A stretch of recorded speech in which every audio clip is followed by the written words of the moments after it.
You know, it's really nice to just be back. Recently I've had a lot of personal stuff happen. It's just nice to be back here in the booth again, being able to record something. Recently, as you might know, I went to AdeptiCon. This is the largest convention in North America for tabletop gaming. It's also a nice place to meet and just hang out with people and see previews for new games, test out new games, as well as getting a feel for new products like paint. Without further ado, let's open a cold one and get into this. Let's go!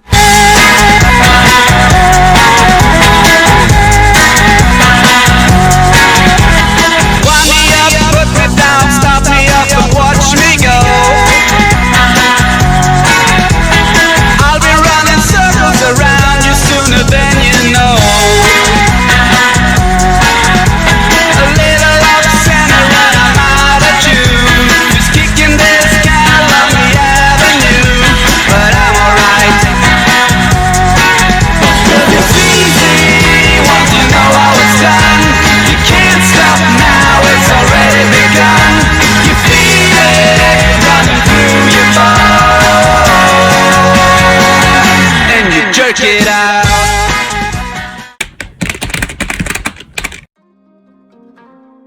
Day one is super exciting, mind-blowing. We drove 5 hours. We got car parks everywhere. McDonald's, supermarkets, stadiums. The fucking M25! It was about 5 hours from the studio to the convention center.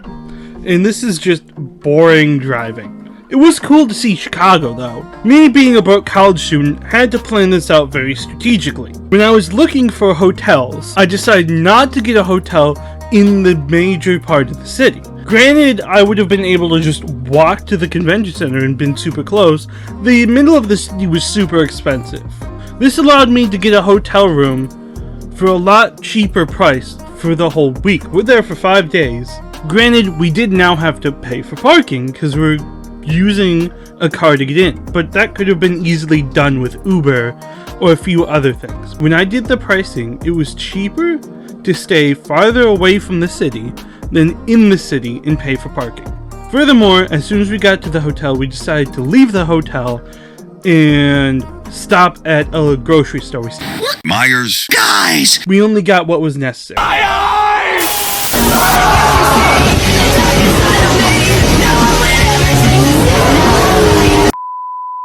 We got some bread, some cold cuts, and some granola bars.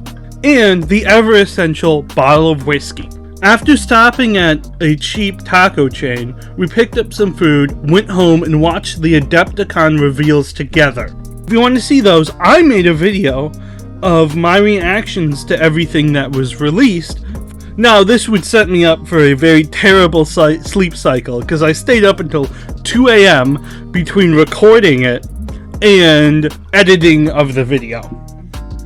Going to bed at 2 o'clock, it's gnarly. It's gnarly, brah.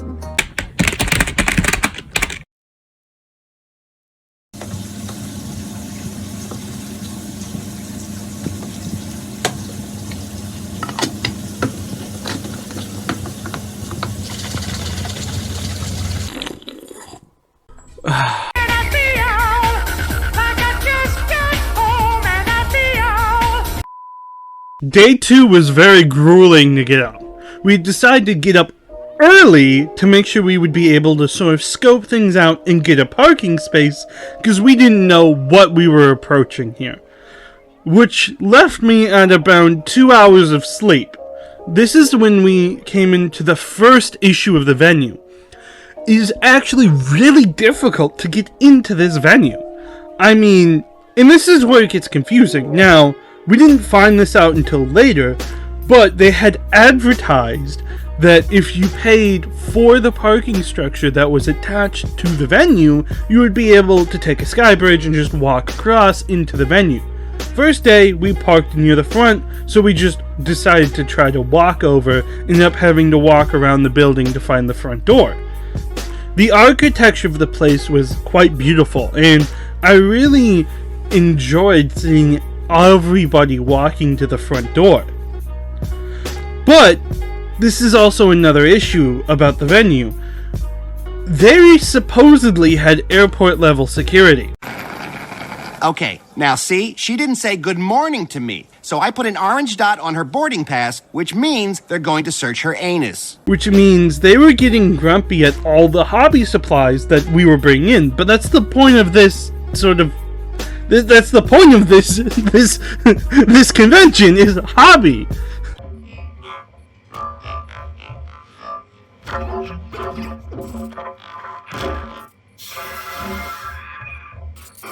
First things first, I stopped by the front area to pick up my ticket. As you can see, I have core, and I just was able to walk around and see what every average person would be able to see.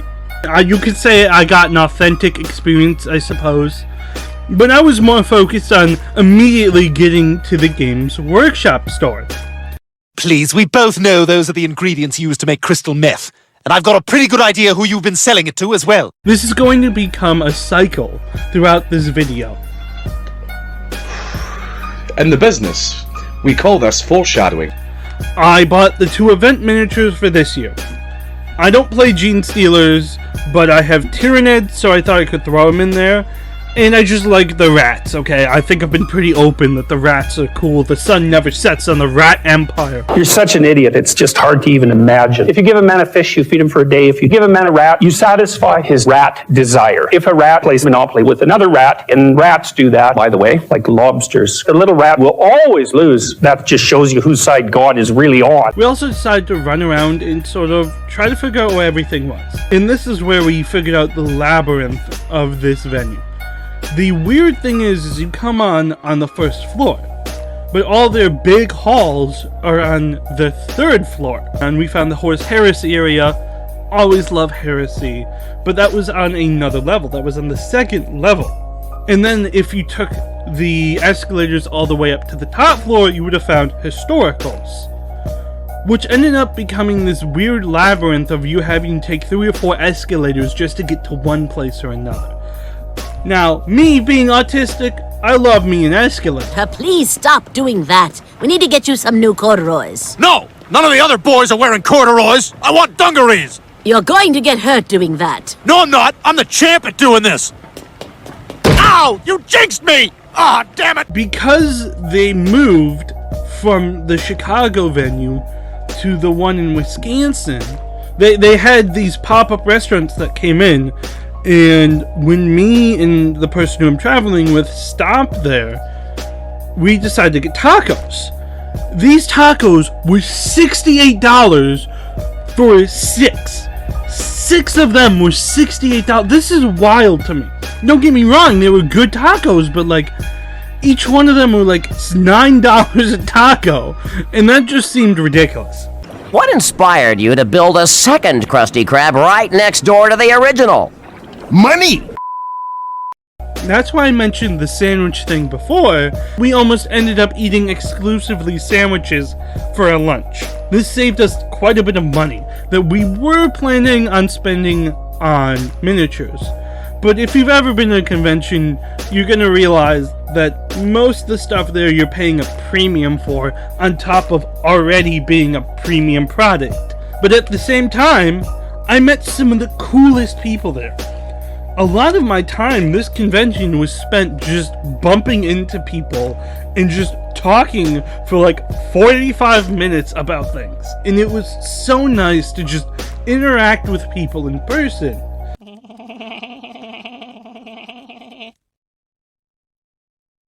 I'm just kidding, I hate you, you never heard any of this, goodbye forever! Anyways, after lunch, we decided to go up to the vendor hall. This was our initial look around. We'll come back here quite a few times because there's a lot to do here. Now, the interesting thing for me is a lot of the games that were there, we tested out last year. We tried a lot of games out last AdeptiCon. So stuff like Ravage Star and other games like that, I already know how they play.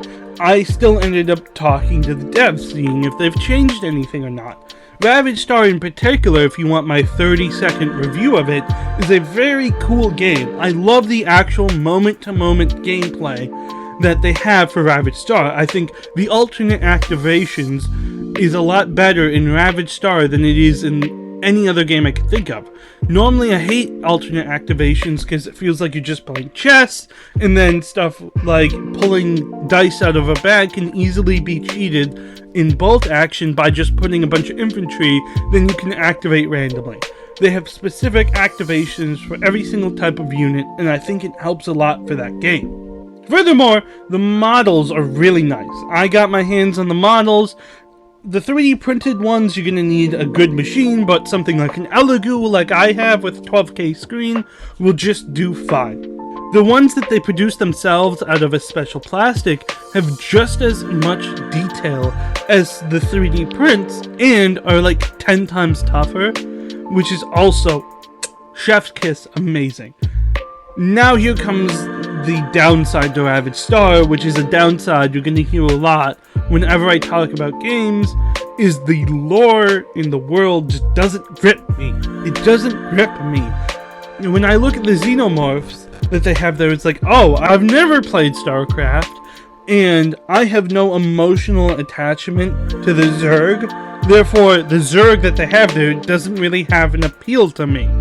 They don't really have a human faction that appeals to me, which really sucks because the stuff like the dwarves are way better designed than even the Votann. I love the dwarves compared to the Votann. Either way, I've blabbled enough on reviewing games in this supposedly convention video. This time around, I decided to take a lot of painting classes because I didn't really have an army fully built for any of the games, and I want to get better at painting.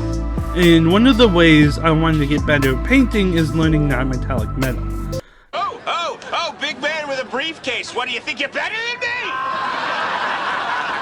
Not exclusively to paint non-metallic metal, but to just understand how to implement light bending into other stuff.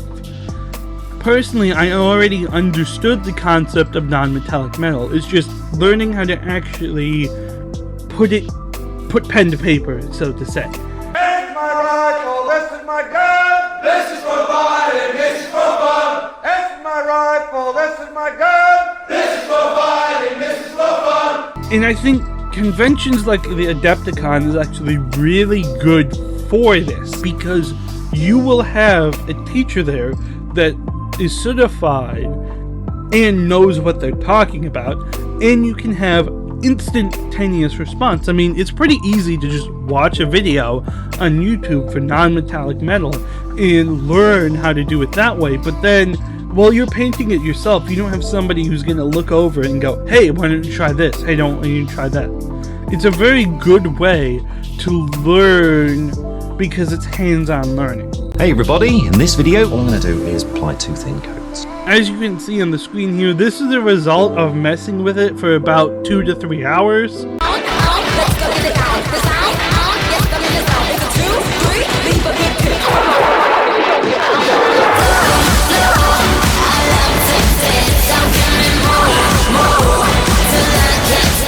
And it's nowhere near to being perfect. But this is actually the first time in my life that I had ever painted non-metallic metals. So, for the first time, now, I don't want to toot my own horn, it's not great, but it's not shit. That's my goal right now, not shit. You're a loser! Are you feeling sorry for yourself? Well, you should be, because you are dirt! You make me sick, you big baby! After this, we went to the local barbecue restaurant in the city. It was literally just across the venue. We walked from the venue to this barbecue place. And the people there were nice. Like, the staff knew that we were there at the convention.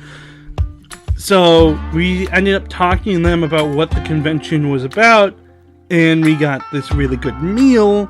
Eating barbecue. Always would recommend American barbecues, because American barbecue is superior to any other kind of barbecue. I will die. Well, this might sound a little uneventful. I ended up I was on the downward crash because I was so tired after the long day that we just ended up leaving the convention and skipping any after parties that they were having to go to the hotel that we were staying at and going to sleep.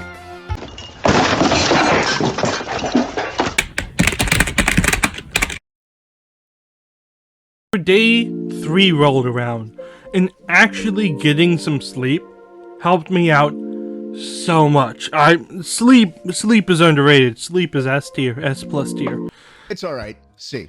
We started the morning off with our sandwiches from our car, and then this was the day we found out about the parking fiasco. What I mean by parking fiasco is it was advertised you'd be able to use a bridge from the parking structure and use that to get across to the main venue.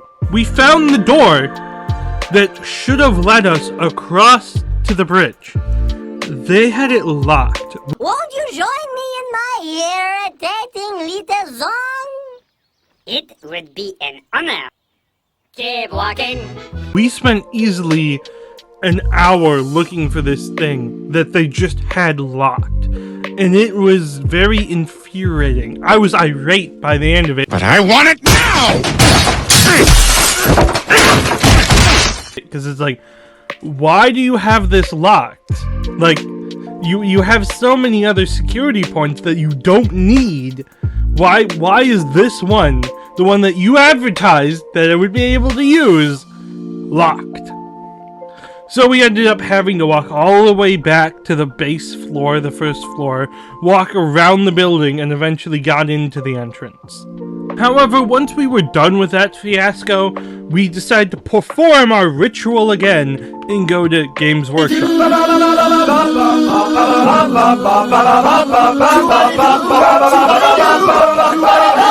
Games Workshop tended to be the first part of the venue open, so we immediately sort of just looked over there. Did notice between the 2 days they were changing out stock. As you know, I'm a Forge World boy at heart, and it kind of hurt to see all the Forge World kind of just being pushed off to the side, because that's really what I wanted. Forge World's expensive on a normal day, so disappointment.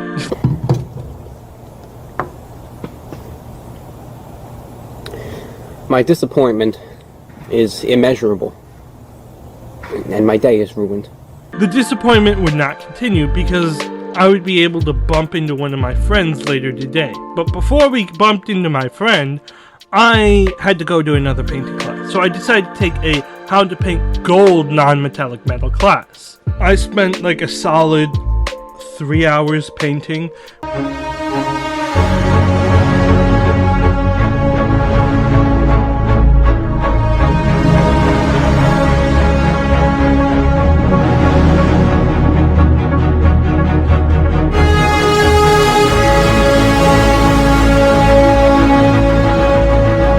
Which I can't really like make sound fun, but I was talking to some of the people in my classes. You know, one of the people in the class was a Golden Demon entry, so it was cool to talk to him about what he did for that as we were painting. But a lot of it is just hyper focusing on trying to get paint, because with non-metallic metal it's kind of grueling, because you're just layering paint after paint after paint after paint to try to push this effect that you could easily have just done with one paint. But with that one paint, you can't really control anything, so there's arguments for both non-metallic metal and metallic metal, each to their own. But after I was done with that, my wrist was hurting, so we decided to stop for lunch. Popeye's chicken sandwich. No! No! The rest of the day was actually spent doing something rather interesting. I decided to go hang out with one of my friends. Now, a big part of the convention is meeting new people. Believe it or not, I'm not a sad, lonely skeleton.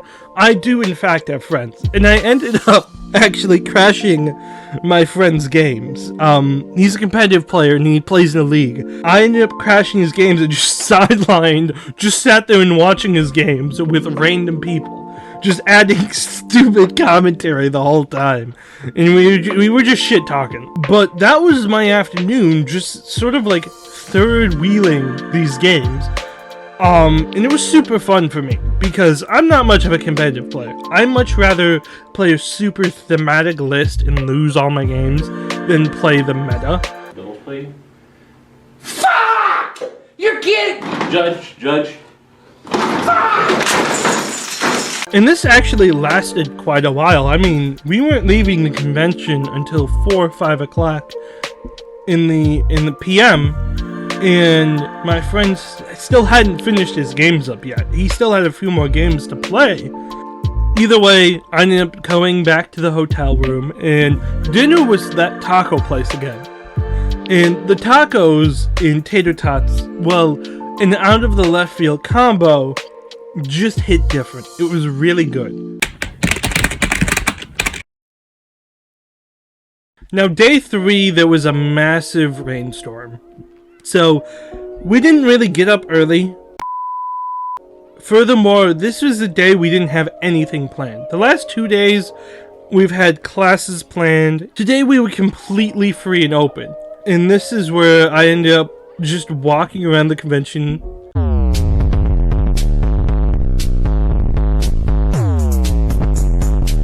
Obviously, we started by going to the Games Workshop store. We can't afford that. But I can pay for it myself. I've been saving up from all my part-time jobs. Hey, that's smart of you, Meg. You know, sometimes I do part-time jobs for extra cash. Give me money, give me money, give me money, give me money, give me... And this is where we found some really badass stuff that I wish we would have been able to get more of. The Forge World transfer sheet is easily way better than anything Games Workshop produces.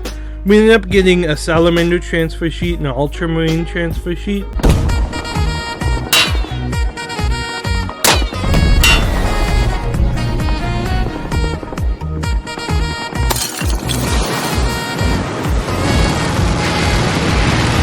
After that, we then looked at Golden Demon. This took a bit because there was quite a bit of a line for Golden Demon. I love gold.